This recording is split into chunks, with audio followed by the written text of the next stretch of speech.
Buen día, mi gente, and welcome to La Vida Más Chévere de Child-Free Latinas, the only Spanglish podcast for child-free Latinas y Latinas, helping us liberate ourselves from the toxic cultural brainwashing we all grew up with, so that we can design our best lives instead. I'm your host and resident child-free Latina, Paulette Irado. Today's episode is going to be one of the most powerful ones you've ever heard here. Everything I talk about on this program, my very mission for La Vida Más Chévere, this is the episode that ties it all together. I'm so excited for our guest, sociologist, Doctora Hortencia Jimenéz, whose own show also discusses these very topics. Through this discussion, we refer to or touch on at least 9 or 10 other toxic cultural norms I've already covered over the life of this show. From voting to self-sabotage to shrinking yourself to fit into someone else's idea of you. In this specific case, we're reviewing society's ideals around diet culture and how, one, they're fucked up. We already know that.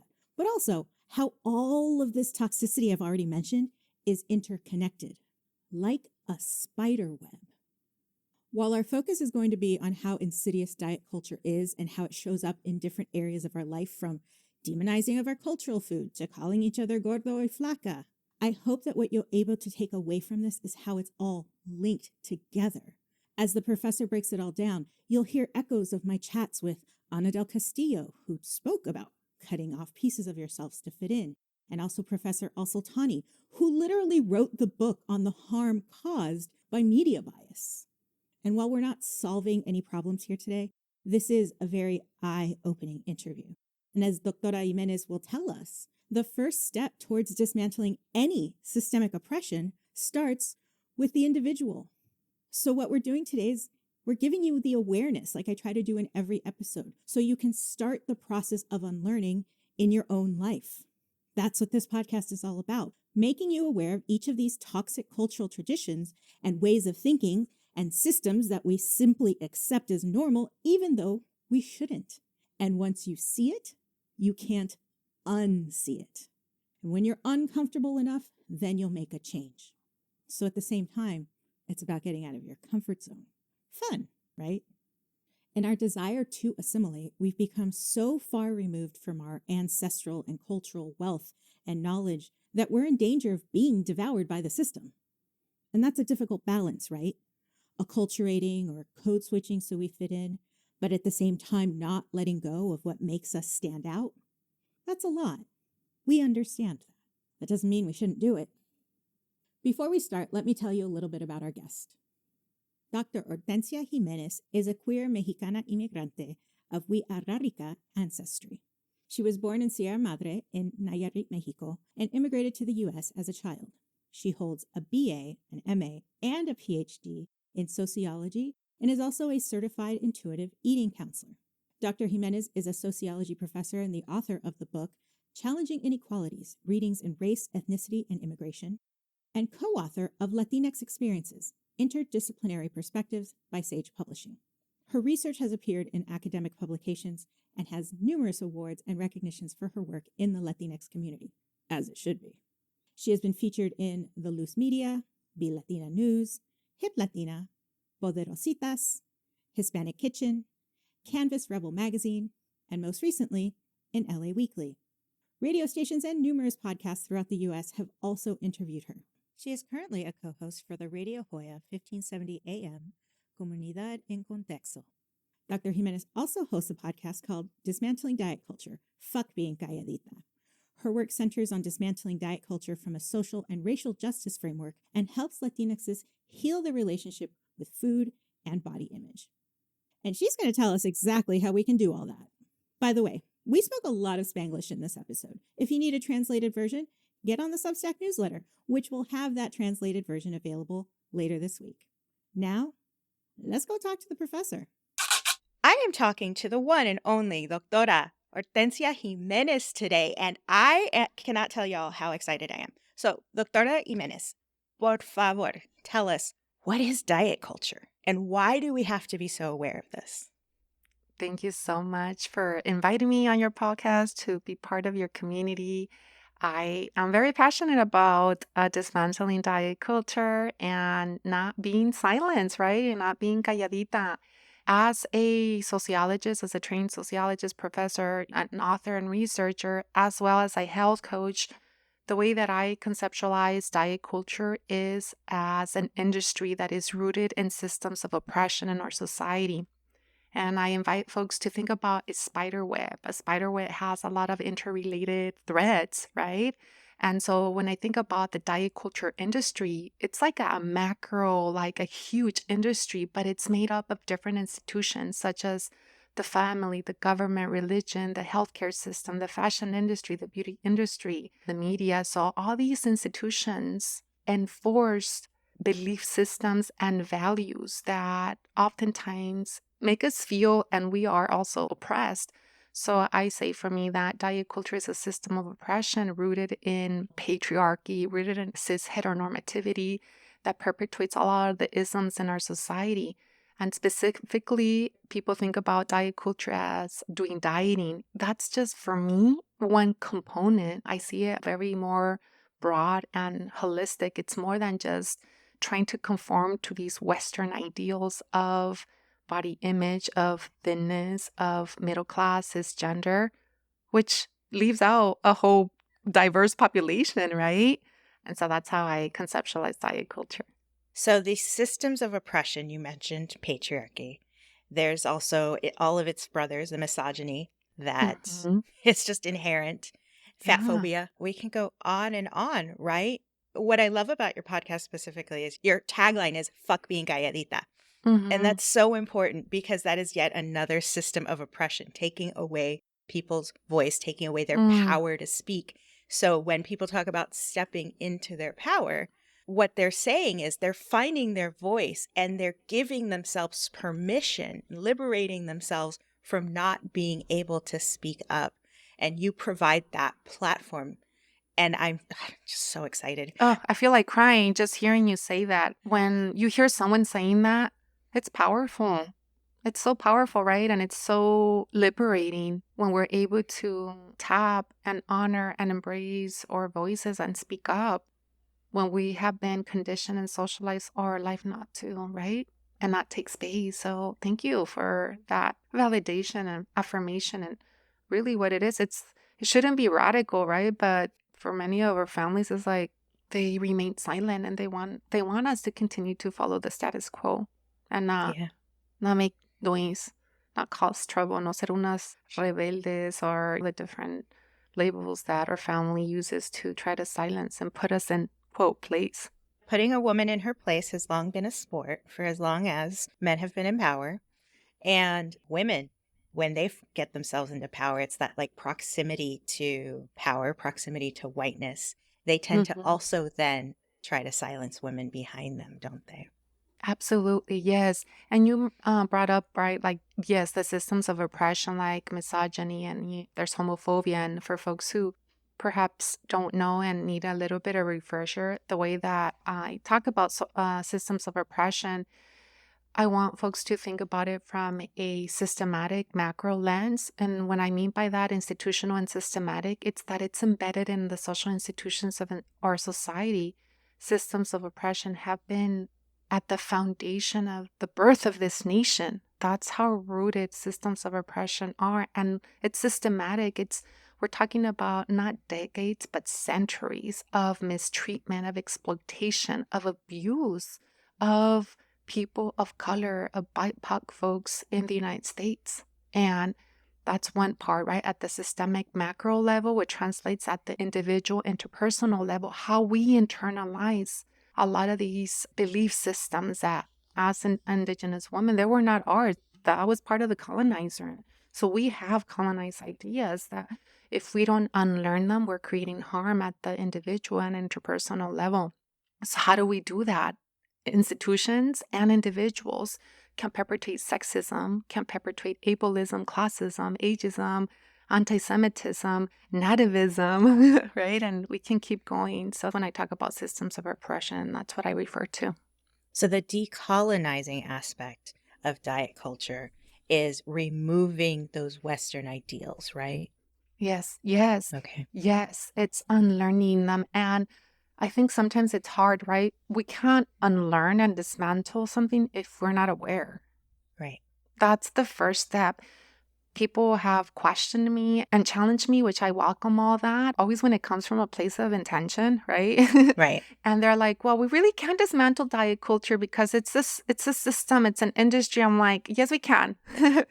I'm a sociologist. It all begins at the individual level. It all Right. begins with you. It starts with you. So yes, I sometimes feel like, am I making a difference? Estoy poniendo mi granito de arena, because sometimes it feels so big, but then I think it starts with one person. It's talking to your family, talking to the women in your life, to the men in your life, to the people in your life, and the ideas and values that you have internalized for generations that were passed on from like 3 or 4 generations. They don't belong to us. And if we continue to hold on to some of these oppressive ideas and values, sometimes we lose ourselves. We lose our sense of authenticity, our sense of identity for trying to conform to society and lo que quiere la familia. And that's why I like your podcast. It's like you are dismantling diet culture because you're like, fuck, like I don't want to have children. And there's so much shame that the family makes you feel guilty. Just because we're born with the vagina doesn't mean that like you're supposed to be a mother. Hello.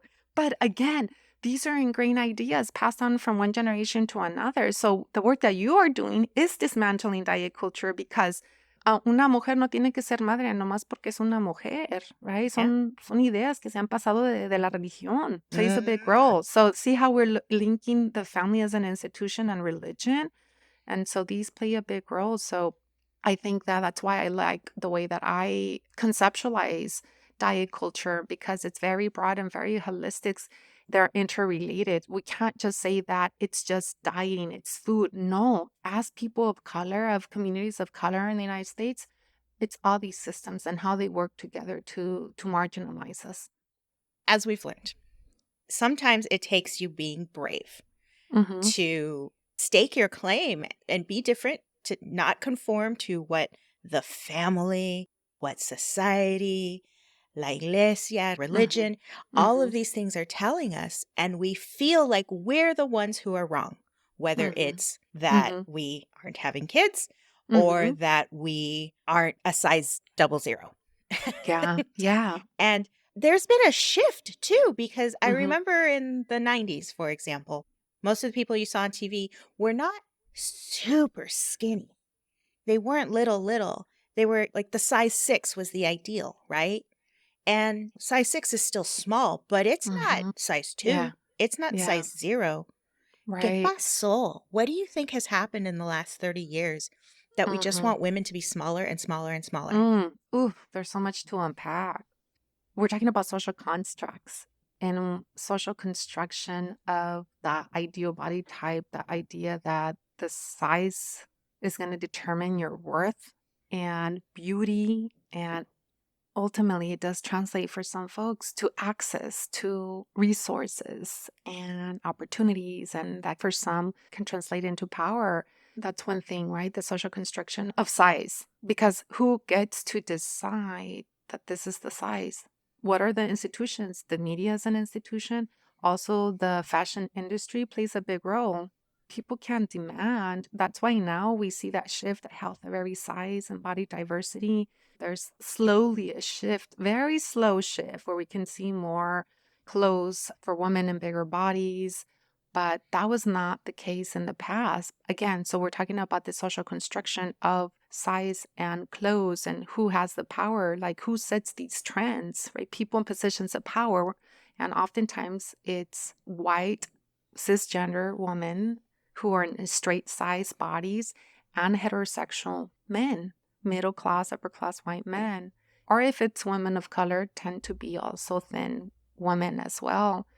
But como dicen, ya basta, no? Like people they're fucking fed up that there's a lack of representation and people are fucking dying. They're starving themselves to fit into size 0 when they have a beautiful blueprint that's different and we're unique. But we've been conditioned to think that this is what we need to aim for. And the more time that you spend trying to conform and literally physically shrink by losing weight, we're not taking space. So we think about it physically, but metaphorically too.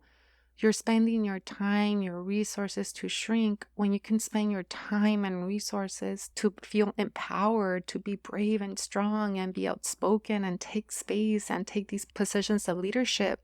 So I genuinely do think that diet culture flourishes by women shrinking, and not just women, straight, cisgender women, but folks in the LGBTQ community. If you're spending so much time doing that, you're depleted energetically. How are you going to do the fight for liberation? How are you going to advocate for others? You don't. You lose yourself in that sense. So, yes, you're shrinking for someone, but also you can be doing other important things in the community. But we've been gaslighted that we don't have power, that what we do doesn't create social change, and that's not true. Mm-hmm. Especially in an election year, so many people are disillusioned and cynical because they don't think their vote counts. And now more than ever it does. Maybe not on the federal level. Maybe when we're voting for president and that's all we think is important. So the media runs with that, right? They give full coverage to just the presidential election. And if you've already opted out because you don't think your vote matters, it dismisses all of the work that happens down ballot. That's right. And the local, right? The local work that you can be doing at the city and at the county level, right? And state. Those are huge. Those are huge, especially when those margins are smaller towns, smaller municipalities, the state. Those things can be decided with your vote. So that's really right. important. At the local level. And voting is one way to make your voice heard and start dismantling these systemic institutions. Yes. Because you're right. Change happens slowly, but it happens with you first. And then it starts rippling out. Yes. As we get more confident to continue making that change. As you were talking, I was realizing some of that systemic shit in my own life. I gained a lot of weight post-COVID. And when we moved to Puerto Rico, I lost a chunk of it. But I lost a chunk of it by being sick. And I don't know what was happening with my body. We never figured it out, but I lost 10 pounds. And I knew that wasn't sustainable, but I was so happy I lost a quarter of the weight. And that is fucked up.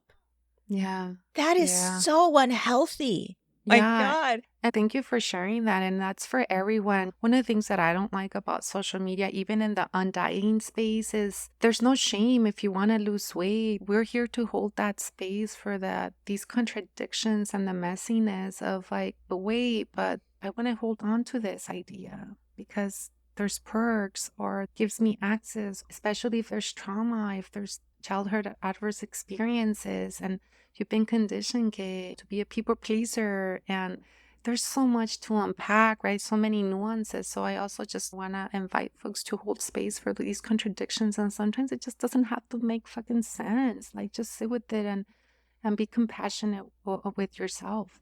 Yeah. That just felt like something left my body just now. And what I'm hoping is the shame that I'm hanging on to. Yeah, let it go. Because it needs to come out. And so thank you for helping me walk through that. So we talked about the systems that are in place. We've talked about how everything's interconnected. There's a spider web, and at the center of it is these institutions that have made this systemic. That's the spider web. That's the system we live in. How can I, as a little fly trapped in the spider web, not get devoured? How does the individual find themselves and save themselves, really? As a woman of indigenous ancestry and being proud of being from the Sierra Madre in the state of Nayarit, which is very high in the mountains, very, very, very, very rural, where you live off the land and you're away really from the capital. Like it's very remote. And I say this because I truly believe, and that's why and I get emotional. We've been gaslighted by diet culture and systems of oppression that we need to conform to society, that we, quote, need to assimilate, that's not true. Now we do acculturate. But in the process of acculturating, and for some folks to completely leave their heritage, their foods, their custom, that is what diet culture wants. When we disconnect culturally and ancestrally, we are giving our power away.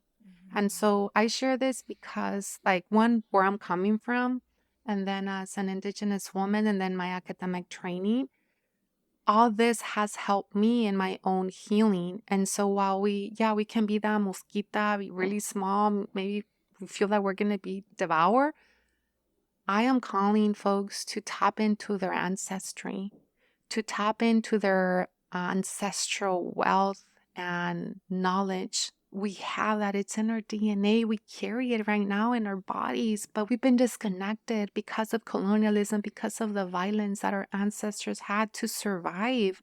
But we have that power and that agency. Yeah, you might not know who your grandparents or great grandparents, but can you do some research? Can you find out more information? Can you learn more about your cultural ancestral practices, your foods? And it's the Indigenous revival, right? A cultural revival. You can do that. Connect to the land, to Mother Earth, religious if you want, or spiritually. For me, that has been part of that healing, and has honestly, and that's feeling vulnerable too. It has been my superpower. I don't share this often with folks. My indigeneity, like re-indigenizing journey, has saved my life. Coming out as a queer woman, tapping into that and connecting to my ancestors and their wisdom and the messages that they have for me give me a deeper meaning. No me importa lo que diga la gente, lo que los demás van a decir, porque if you have a strong conviction and you have a mission and a vision that is beyond an ego, and that it's a deep calling, ancestral calling, and community that is community oriented, you're fucking powerful. But I didn't get here like de un día para otro. It's been 20 years. Right. It's been 20 years, and it's been like, honestly, the last 7 years have been so painful. I bet. So I stand here today strong, and I feel like fierce. I have my days where I feel like I'm so fierce, and there's days where I feel so vulnerable and so scared. But then I go to my altar, I go and connect with my ancestors. I play my drum, I play my flute, I burn some sage. I have my herbs in my garden. My mom believes strongly in, ay, ¿cómo se llama esta hierba? It's very stinky. Anyway, I have it in my garden. Y me hago una limpia. And so I do ancestral practices. We've been gaslighted by white supremacy. What the fuck is that? You're not, eso no funciona. Eso es cosa del diablo, dice la religión. But honestly, when we're able to tap into that, I think we are grounded and have a deeper sense of our identities. And that's how we are able to do this work. Because then you see it, you're like, how am I going to get out of this spider web? Porque no vas a ser tú. It's not just one person. That's part of individualism and rooted in white supremacy. I don't do it by myself. You're not doing this work on your own. We have community, and community looks very different for folks. We belong to different communities. So you're doing your own individual healing work and dismantling of internalized narratives. And you're also doing that in community. You're doing it with the support system, or you find that support system. And then that's how we're able to create that change in our communities, like physically in our communities and our families. Is that like, people may think, oh, that sounds really nice. Well, I've been doing the work. I've been doing the work. This is possible. It's hard work. That's why folks don't want to do it. But social change begins at the individual level, and it's collective and then systematic. I had a previous guest, and we were talking about burnout, which again is one of those colonized mindsets. And she was talking about how people stay in familiar pain because it's comfortable. Oh yeah. And it's comfortable, and you're familiar with it. You're like, how can feeling shitty be comfortable? Right? It is the fact that feeling. And when we're able to catch ourselves, porque a veces yo también, I go back and then I say to myself, Hortencia, are you self-sabotaging yourself? Are you feeling shitty because you don't want to do that next step because that's fucking scary? That's how I talk to myself. So yes, you're right. Nos quedamos en esa zona de comfort, right? We stay in that comfort zone. And it's not a comfort zone, it's what we know. And it's part of our survival, right? Yeah. That's why we can do ancestral healing, which I invite folks. And Western therapy too. Like I'm all about different modalities. I've had good therapists and awful therapists, and I've been shopping around for years looking for Yeah. different ones. I've never had a great therapist. I did have a therapist on the program, and she was very clear. I'm not necessarily the therapist for you. So, and it's okay because we talked about like, how do you Yeah. break up with your therapist? And she's like, Yeah. just tell me because if I'm not right for Mm-hmm. you, then I can open up space for the next person that I am right for. Yeah. And you now have the time and energy to go find the proper person for you. And that's Mm. so important because Yeah. therapy is an umbrella. And Yeah. there's so many different ways within Yes. Western medicine Mm-hmm. to Mm-hmm. to approach it. Yeah. And for some Yes. people, like we're talking, we do audio podcasts, right? Yes. And some people prefer video podcasts. Some people learn only by doing instead of Yeah. watching. So Mm-hmm. there is a place for everyone That's right. That's within right. that Mm-hmm. paradigm. Mm-hmm. You have to do the work. Mm-hmm. You That's have to right. do the work. And that's the hard part. And that right there, the hard part is why people stay in familiar discomfort. Mm-hmm. Because Yeah. even though they're uncomfortable, Yeah. changing that takes a lot. Yes. And some people energetically aren't there Mm-hmm. yet. They don't have the energy. They're so piled on by society of all these Yeah. expectations and all Yeah. the stuff they literally have to do and Mm-hmm. all the things that they Mm-hmm. think they have to do and all these expectations y todo esto. I mean, Mm-hmm. no wonder people are so angry. Yes, and so unhappy. And the invitation is here, right? To embark in this journey of healing. And healing is a non-linear life Mm. process. O sea, así es. If first it's hard and messy and difficult, you're like, wait, I'm supposed to feel better, but I feel more shitty. Yeah. It does tend to dip down first and then come up. Yes, it goes up and down like a roller coaster. So if you're listening and you're like, hell no, I'm not ready or I don't want to do this, that's okay. We're here. I'm here to hold space for that too. Divesting from diet culture is not causing harm. And who am I to say you should do this or this is you have your own divine timing whenever that is. And whenever that happens, that's time. You just got to be compassionate. Again, I always bring compassion in every interview and even on my own podcast. No, en serio. Like, if you ask me what is a secret sauce or a strategy you have, compassion, self-compassion. And that's key because if we're not nice to ourselves, who's going to be? Oh, gosh. Mm. I have a whole Mhm. thing on creating a hype squad in your head. I don't think I've done an actual episode on it. Maybe I will after You this. should. But that the way we talk to ourselves is so incredibly important. Oof. And all Mhm. too often, the voice in our head, or for people who don't have voices, the way they think about themselves Mhm. is purely negative. And we Yes. always hear the term, if you wouldn't say it to a friend, why would you say it to yourself? Or Yes. talk to yourself like you Yeah. would a friend, Mhm. assuming that we have nice thoughts about them too. But Yeah. the truth is that we have a negative bias on the world. It's so much easier Mhm. to see bad or see negative things clearly than it is to see positive things. So it's much easier to Mhm. stay in the discomfort, talk to ourselves poorly, talk to ourselves negatively, than learn to do the opposite. Yeah. Another secret, it's just something you can learn to do, like riding a Yeah. bike, like Mhm. learning to walk, Mhm.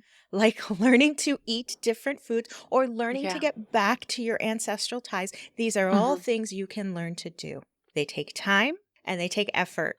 It's a practice. Yeah. It's a So, practice. mhm. Yeah. Some people think you don't need to go spend thousands of dollars for someone to tell you this. Like, we're here, like, genuinely telling you the truth. That is one of the big strategies, in addition to therapy, in addition to movement that you enjoy outdoor, in addition to connections and relationships. That's part of your mental health, but it's really being aware of these thoughts and where do they come from and how have they harmed you and how do they not allow you to continue to show up or limit you. What are the limiting beliefs that you have about yourself?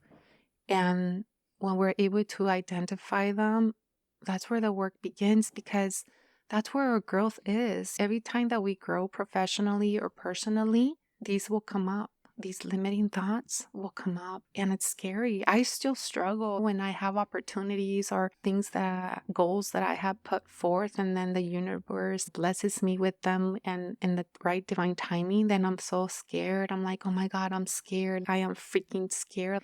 Can't believe this is happening. And then the self-sabotaging comes in, and then the way that I talk to myself. And I'm here telling you, I still struggle with this. They go, who are you to dream this big? And I'm being like, right now, compassion is saying that, but that's not the way that I would say to myself. And so growth, a lot of our growth comes with reframing these belief systems and creating new ones. Because once we create those new ones and we repeat them to ourselves, we can go for that goal and keep going and keep going and keep growing. Growth is what we're looking for. And growth looks a lot of different ways Mm-hmm, to mm-hmm, different people. But mm-hmm. even as you're growing, as you're breaking down all these walls and barriers in your own mind, you'll find new ones. Yeah. This is almost a constant thing. And like Yeah. Doctora Jimenez just said, those fears will still bubble up Yeah. until you deal with them. But Yes. new opportunities, new environments bring new New fears. fears. Yes. But they're the same old theme. Yes, it's the same fucking theme. And I say fucking theme porque I am so exhausted of the same narrative that keeps popping up for me. Mm-hmm. And I'm like, I'm allowing it too. Because it's easy to stay in that narrative because it's also safe. It doesn't require you to grow. It doesn't require you to have the courage to take that step. So I'm all about embrace that fear. Agarra el miedo por los cuernos, get the bull by its horns, like get the fear by its horns and go for it. Even though you're scared as hell, and reach out to a support system to cheer you, to send you those messages. You got this. That's what I do. I'm crying. I'm like, my legs are like, I'm gonna do this. I feel like I'm gonna faint. Like, like really. And I'm calling. I'm crying. And then I do it. And then I'm like, I did that. I did that.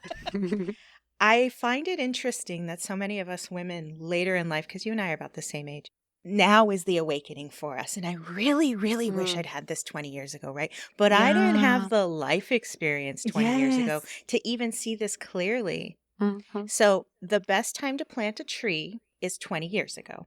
The next best time is today. So if you're hearing this today, and if you're of a certain age, even if you're not, if you are 25 listening to this, realize that the change can start today. It can Yes. start today. The first step is recognizing that you have to do it. Yeah. And then the second step is to keep going, because it's scary. And if you're the first, for example, child-free person in your family, you had no other models of how to be child-free. What does that look like then? Then you go find the community where you're not the only one. You go lean on the people who will support you regardless. And that's a couple steps in the future. But I'm thinking about myself at 46 and how, man, I really wish I'd found my voice earlier. I really wish I'd found my power, my superpower, the thing that I'm good at. But all of that had to be revealed when I was ready. And that's the other thing. You might not want to sit in that discomfort anymore. You might really think that you're ready. You find out as soon as you start taking the step, right? You start breaking away from that spider web and breaking out of your comfort zone. And yeah, fear is natural. It's one of those ancient sensations we would have in order to keep us safe. That part of your brain back there that's ancient, that has the flight or fight response in the beginning, and now it's grown as we've evolved as humans. There's fight, flight, fawn, and freeze. A lot of people freeze up when they're in fear and they want to run away from the thing. But the truth of the matter is that the things that scare us are mostly expectations coming from outside. Right? Ay, Dios mío. Because there's no real saber-toothed tiger hiding in the grass looking to attack us. That doesn't really exist anymore. Or whatever the modern equivalent is of someone who's going to eat us if we step outside of our comfort zone, right? Yeah. How have you dealt with that? Before I answer the question, I just want to tell you that I completely relate to what you shared about, like, why didn't this happen 20 years ago? I would say that in the last 10 years, 7 years, more specifically, I would question And I would be upset. And I would even tell my therapist, why now? Why couldn't I do this? Why is it happening now? Not in the past. I was not compassionate. And that was really harming me. And she's like, this is your time. And I appreciate what you just shared. And I want folks to know, because that in itself is hard when you're beating yourself up for like, why didn't I do this work 20 years ago or 15 years ago? Porque tenías que pasar por todas esas experiencias, because you had to go through those experiences. And it didn't really hit me until last year. Like, I just created a new course called Latina Sexualities. I had this course in mind for years and I wasn't ready. Intellectually, I had it, but personally, I was struggling. I was struggling and I could not get to this course and to create it in my community college until I did the healing that I needed to do. And I did it. And then I created this course. And now this course, if I would have created this course 5 years ago versus now, it would be very different because it's my lived experiences that I'm putting into this, right? So that's an invitation for folks too, is I really call like divine timing, las cosas en su momento, and don't think about like, oh, what if in the past, because that only makes it worse, right? And that, like I said, also hampers your own healing. And so now to answer your question, how have I done my healing? Yeah. With todo courage. Like you said, being the first, right? If you're the first in your family to be child free, that's fucking scary to say, like, I'm not going to have children y porque qué va a decir la familia, or like what all these expectations. But you had the courage to say, this is the life that I want for me. And healing is courage, courage to unlearn, to heal, but also to find yourself and your authentic self, because we're constantly changing and evolving our sense of ourself. And sometimes we tie our social identity or identities to particular people. And if we may lose them or if relationships end, then you're like, who am I? Yeah. So I say for me, it has been a courageous act. It has been beautiful. It has been messy. It has been painful. And it has been a rebirthing of Hortencia. Who I am right now in 2024 is very different who I was in 2014. Yeah. Huge, huge. And I think my family, my community, I believe in God. I don't believe in the institution of religion, but I do believe in God, and I believe in my ancestors and the creator and the spirit. So all that and Western therapy has been part of my healing. And we didn't talk about it too much, but food. I love food. So Go back to food. connecting to my traditional culture foods, oh, eso me da vida, me da amor. It gives me pleasure and joy and see, happiness. Yeah. Yeah. I mean, your face lights up as soon as you start talking about it. So we're going to talk about it more. That was part of the reason Puerto Rico was so necessary and special for me, is because I don't get Puerto Rican food in Los Angeles very Yeah. often. But being in Puerto Rico, being able to eat la comida boricua every day if I wanted to. And San Juan is super cosmopolitan. You can get any cultural food there, but it was all cooked by Boricuas. Yeah. So coming back from that, not having it as available, but by the same token, now Mexican food is more available. And that's what I grew up with. I found a Google question, and this disappointed me because this is what happens when all of this data is scraped by Westerners, the Western culture. Is traditional Mexican food a healthy diet? Claro que sí. Claro que sí. And as a caveat here, I'm a health coach, but I am not a nutritionist or dietitian. So I can speak as a health coach and sociologist. And health, and as Talina Soto from Your Latina Nutritionist talks about, health is how we as individuals have our own definition of what health is. But our culture foods have historically been demonized. And that's research that I've done as a sociologist. And a chapter that I have in my own book is Westerners and the dietitians of the 18 and early 1900s. They racialized the way that they talked about our culture of foods was very racist. We're talking about early 1900s, but this goes back with the colonizers when they came to the Americas, how they vilified our culture of foods. that's where it comes from. So we're talking about generations and centuries of demonizing traditional culture foods. I'm telling you as a sociologist. So here we are right now in 2024, where que las tortillas son malas, que el plátano frito, que las comidas tradicionales son malas. El racismo es malo. La homofobia es mala. La discriminación por ser inmigrante es mala. Right? Racism kills people. Microaggressions have a toll on your mental health. Why aren't we talking about that? That has a more impact than eating canned food or other food, right? So that's the nuances that are missing in the wellness industry. You can, quote, eat healthy, and eating healthy is white middle class ideas that they healthify our culture foods, which I find it extremely offensive. Not only are they healthifying our foods, but they're also culturally appropriating our foods or discovering our culture foods, right? So that's part of the wellness, and it's connected to diet culture. And like I said, I'm not a nutritionist. I can't tell you all the nutrients that our culture foods have, porque that's not my training, and it would be a disservice if I tell you, la tortilla tiene esto, ¿no? Yo sé que tiene fibra. Yo sé que los frijoles tienen proteína y fibra y otras cuantas cosas. Pero that's what my ancestors ate. And slowly I try, I eat conventional, I eat processed, packaged food, canned food, frozen food, homemade food, whatever is accessible for me and depending on my time, right? And we should not feel guilty because that's what some folks may want. One, make you feel guilty for eating a certain foods, but what are your resources? What's your budget? What's happening at home? And sometimes we make certain compromises, right? So people need to stop shaming folks for what they're eating, and they need to stop shaming our culture foods because our culture foods are rich in culture, rich in love, in the traditions, las pláticas, the conversations that happen in the kitchen. That is all part of our traditional cultural foods, in addition to all the nutrients that they offer.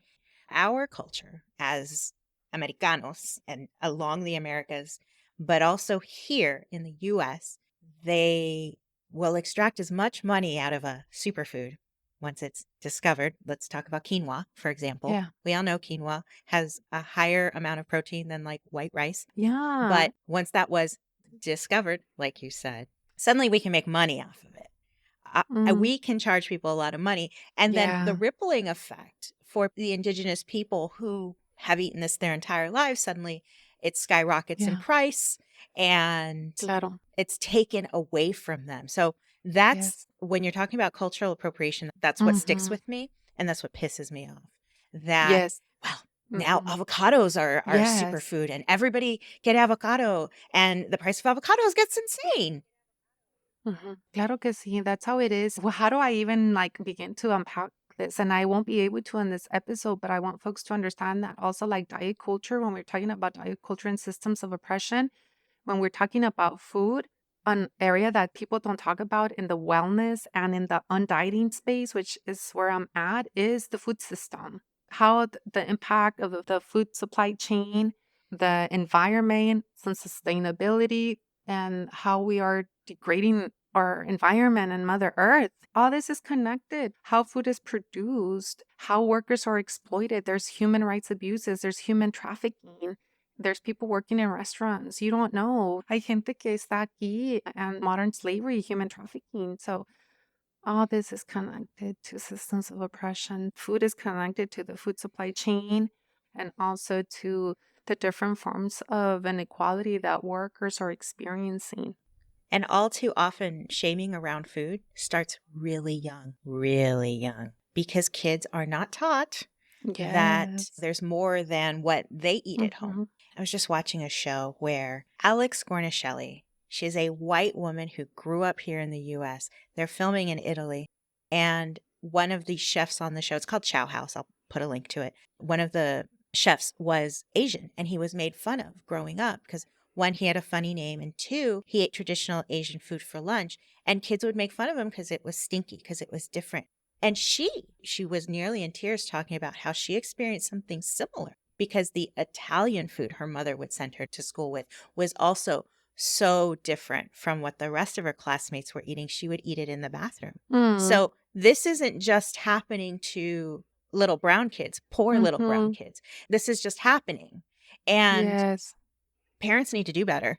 Yes. Like parents, you need to do better with your kids and teach them Yes. about diversity so that this stuff doesn't happen in childhood. Yes. So that we grow up being welcoming of stinky food as opposed to shutting it down and making fun of people. And then that leads to bullying. And that's a whole nother systemic problem. Everything is so interconnected. Yes. Yes. Yeah, everything is interconnected. And it's difficult. I get DMs or when other Latinas reach out, like, but ¿cómo le hago? Like, how do I talk to my mom with the food and body shaming? But I live at home. Generally, they're asking me for like advice or direction. And it really just breaks my heart when you're trying to make changes, when you're trying to unlearn and you live in that toxicity at home and you don't have a lot of freedom and liberty. That is definitely a challenge, and the boundaries is important when we're talking about food shaming. Is one, calling it out, disrupting it, but again, it's all about how's my mental health. Do I have the capacity? Do I have the energy to engage with this family member or this other person? Do I just brush it off? Do I ignore it? Do I say a joke? There's different strategies. You'll use different strategies with different people, or just depending on the context, depending on your energy. So that's an invitation also for folks that you don't have to put up with this shit. You can set a boundary and be like respectfully, especially with our elders. I will call them out in a loving, compassionate way, or don't say this because I have kids. Don't say this to my kids. I would appreciate, or prep them before they see the kids. It's a lot of emotional labor involved, but are we willing? Do you have the capacity to engage in that emotional labor with loved ones who you think will respect you and respect your decision? And perhaps they may even change. And there's some elders que nunca van a cambiar. Se van a sentir ofendidos. They're going to feel offended. And you're like, well, I not do this battle with this family member, right? So pick your battles, but know that you have the power and agency to set a boundary, and boundaries are going to look different for different people in your life. And it's unfortunate. We barely even touched on the body shaming and the food shaming, and we do have to wrap up soon. So we're going to have to do this again. Doctora Jimenéz. Yes, another episode. And this is just another one of those toxic cultural norms we take for granted that we call people flaca or gordo. Those are nicknames. They are treated as terms of affection, but they're also causing harm. Yes. And we really need to examine that as a society. As the older generation gets older and it starts dying off, no, it's not going to go away because it's been passed down. So if you're still hearing it, it's on us to say, ya basta. Ya basta. Yes, ya basta. Shamelessly plugging in here, I have a free resource. It's a free ebook on how to set boundaries on food and body shaming. You can download it. It comes from a culturally relevant lens. So download the resource and see what you can get from there that can be helpful. And I'll be more than happy to come back and talk more about this because it's so ingrained in our families, the food and body shaming, that some folks don't even question it at all. Yeah. Or dicen, oh, es que así son las cosas. That's how things are. But it affects your mental health. Yes, we are going to continue this conversation. We will have a link to your free resources in the show note. So, Doctora Jimenéz, is there anything else we should know about you or anything else that you would like to promote? Pues support my work on Instagram, download my free resource, and then the last is my podcast, Dismantling Diet Culture, Fuck Being Calladita. And you can support the podcast by listening to it, leaving a review, and also, of course, leave a review here in La Vida Más Chévere también. And people think like, why? Because representation matters. When we get your review, when we get that star, that gives us visibility because our voices are muted. They're muted by other bigger podcasts that tend to not represent the communities that we come from. That's why we're always saying, please leave a review. Please follow the podcast. Please tell a friend. Please share it. Tell a friend. See, that's what allows us to grow, but that's also how you start helping other people have that reframe, that mental shift that allows them to let go of those toxic cultural norms. That's how it starts. Just by sharing this episode, That's right. Sharing Doctora Jimenéz's episodes as well. I'm going to have a link to a couple that we mentioned, but also go check her out. And so will you please wrap us up? That's a burrito. Muchísimas gracias for watching La Vida Más Chévere. Check out the audio-only version anywhere you listen to podcasts and join the community over on Substack.